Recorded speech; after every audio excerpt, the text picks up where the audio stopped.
Hi everybody, welcome back to another Steam Deck video.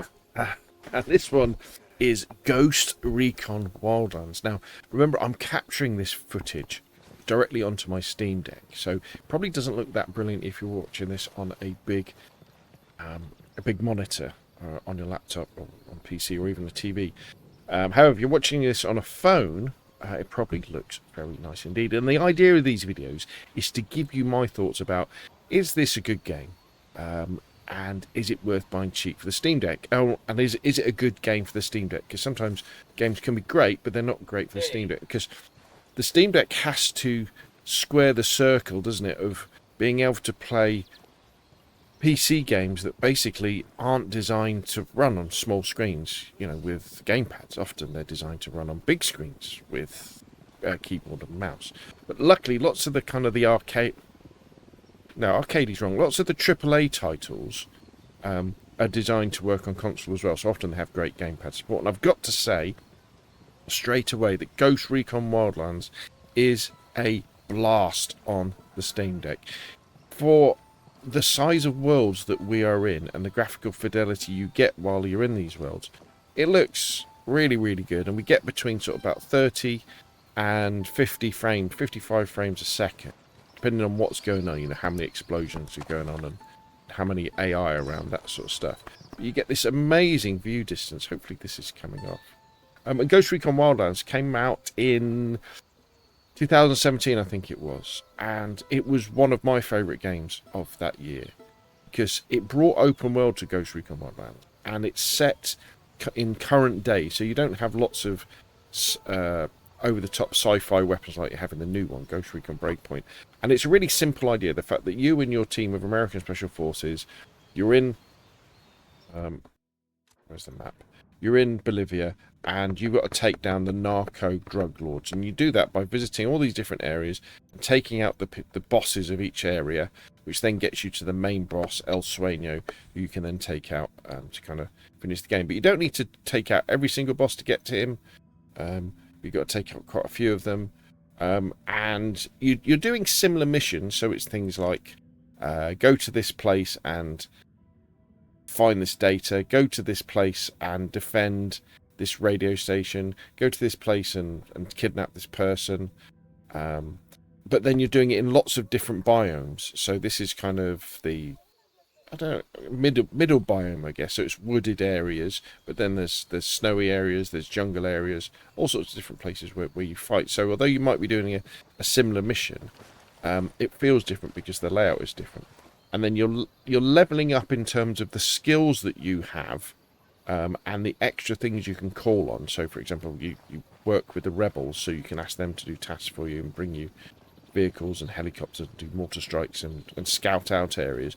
But, and this is really important for me, although it does have those RPG elements, it also has the fact that the guns you have are fixed damage.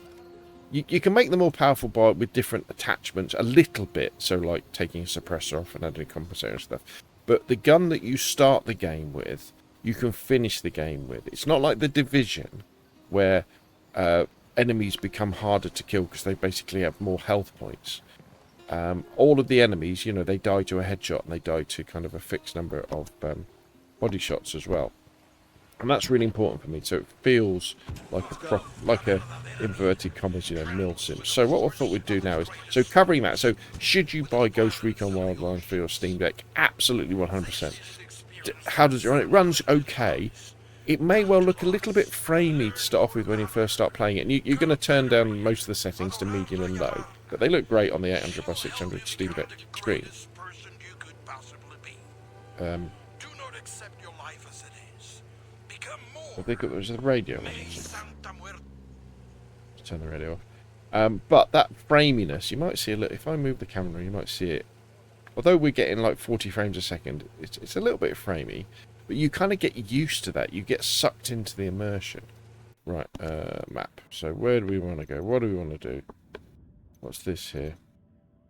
So there's a skill point there, and there's a mission to fly an airplane. Not sure if we want to do that. What's this over here? There is a medication raid. Stop the medication convoy. What we got down here? Story mission. Reach forward operating base Armadillo. The Unidad captain of Armadillo frequently sends prisoners to Leuri. Get to track down the base captain and find out what he knows. Okay, that might be quite interesting. So let's go here. Also, there is a weapon part that we can find. In fact, there's 2 weapon parts, and there'll be lots of supplies. So, right, let's go. We'll take a minivan. We could have found a helicopter if we wanted. One of the problems that Ghost Recon Wildlands had, I think, when it came out... Go this way, can we? Not go this way. Was that it was up against some real killer titles. Things like PUBG, Battlefield 1. And sometimes I think with these games, when they come out at a time when there's lots of other amazing games, we don't often appreciate them at the time, I don't think. And then a few years later, 7 years later, you know, when you've had to play plenty of mediocre games in between there that didn't offer the things that this game did, you come back to it and you go, wow, this was and is absolutely amazing. Plus the fact that when this came out, I would have been playing it on a PlayStation 4. And so hardware had moved on, and you get to the situation where the hardware now can really take advantage of the game engine and the game. And obviously the game's had all of its patches as well to make it work. That's the irony, isn't it, of video games, is that the worst time to play them is when they first came out. So there's an enemy car up ahead.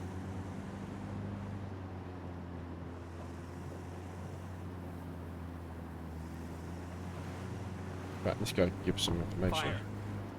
I copy. Engage targets.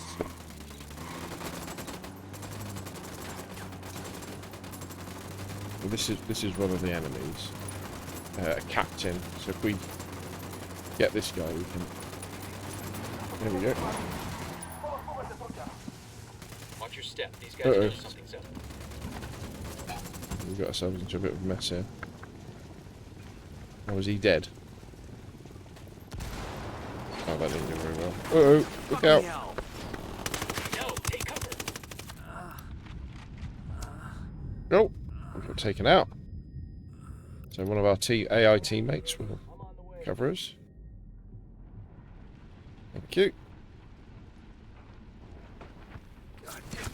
Scratch one. Okay, so that didn't go too well because this guy who we were meant to interrogate, we managed to kill him. I'll tell you what, these guys have got a nice Jeep. So, excuse me. Right, everybody in.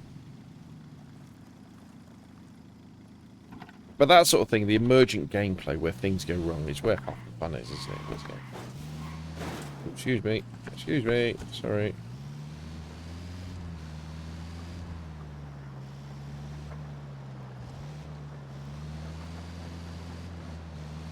Things that don't work quite right are sometimes the HUD doesn't always pop up. But I don't know if that might actually be a case. Oh, right, we're there. Relax, we're still okay. Put this down here. Yeah. I like issuing orders. Hold your position. Copy that. Okay, so let's send our drone up. Drone is airborne.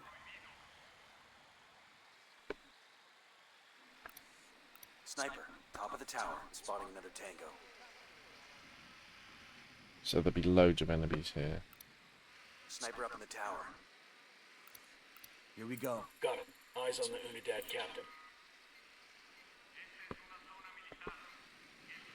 The problem we have here with this particular mission, and I can't remember how I'm going to do this, is that the Unidad forces, which are the Bolivian army, Sniper, top of the tower. they will call in reinforcements. So you can be in situations where you take them on and you can't win because they just keep calling in reinforcements and reinforcements. So it forces you to back off. Maybe we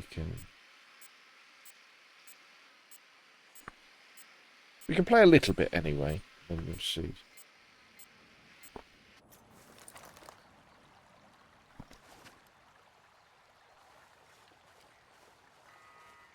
go around and take out some of their, like, snipers first.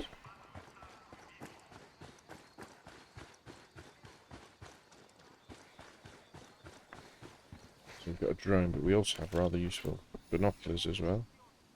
So we can get our teammates to take people out as well, so we can say... I'm moving to position. Target's marked. Just say the word. Take that guy out. Tangos are marked. What's the word? Tango's dead.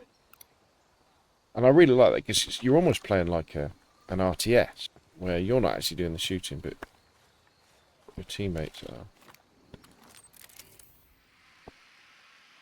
But look here. This guy inside here.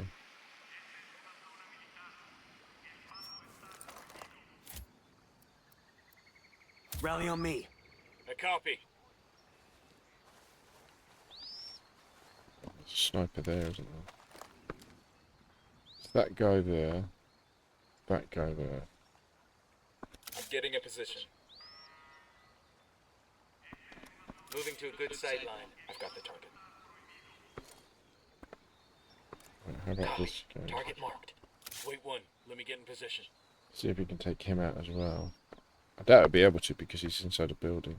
Say the word, boss. Damn, that guy's dead.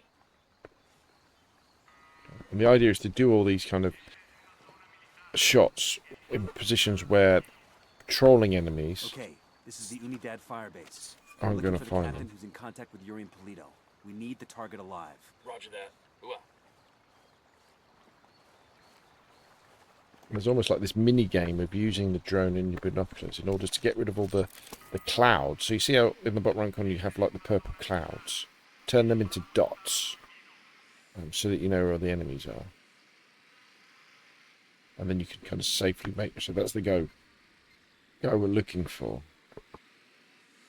hey, an Unidad soldier. Right? All the information we want. And of course I'm playing this on regular. But, you know, you whack up that difficulty level, then all of a sudden, you know, you've got a completely different game. You know, turn off the HUD. Don't use the drone is another thing that you can do. There is also a first-person mod that I'm going to attempt to install on the Steam Deck as well. And so we'll see, you know, what's the game like with that. Anyway, I think you've got an idea now of kind of what this is like. It does run great. It's a fantastic game. It's a great game for the Steam Deck. And next time it's on sale... I would say absolutely you should pick it up. But that's enough from me. And if you enjoyed the video, hit like, comment, on the same, press subscribe, and of course I'll see you again soon.